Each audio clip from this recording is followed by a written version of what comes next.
Je dirais que c'est surtout parce qu'il est complémentaire à ma première formation qui était un bachelor plutôt technique en IT, dans le sens où il me permet de développer un esprit plus critique sur ces innovations technologiques et aussi sur les enjeux que ces innovations elles peuvent avoir dans notre société.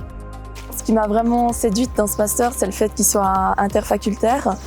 Et qu'au terme de mon bachelor en sociologie et ethnologie, je puisse vraiment découvrir d'autres disciplines, donc acquérir des connaissances de droit et d'économie et pouvoir les mobiliser aussi concrètement dans des travaux. Et c'est vrai qu'on a des professeurs qui nous encadrent bien et qui nous aident à s'intégrer au milieu d'univers qu'on connaît des fois pas du tout.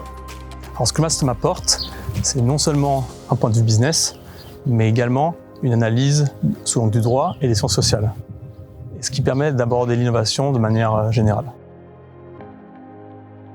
L'intérêt de ce master interdisciplinaire est justement son caractère interdisciplinaire qui permet de comprendre et d'inscrire l'innovation dans un cadre bien plus large que sa stricte dimension technique que l'on perçoit souvent de manière assez réductrice.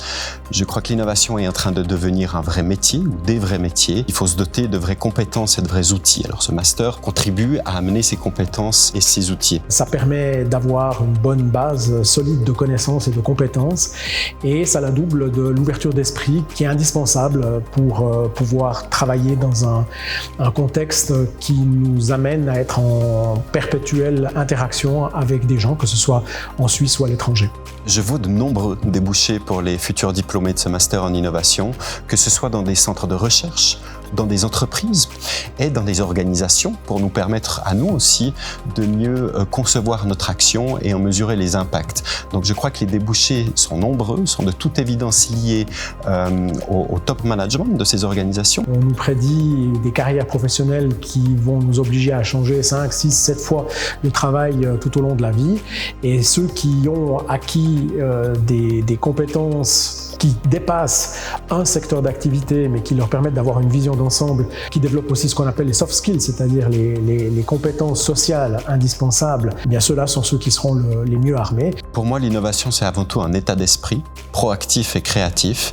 Il s'agit en fait de l'art de faire les choses, de les appréhender et de les faire de manière différente, mieux que les autres. En fait, l'innovation est assez large, même très large, et je pense qu'elle demande avant tout une profonde compréhension de l'environnement dans lequel nous nous trouvons et de son évolution, et d'avoir une vision par rapport à celle-ci.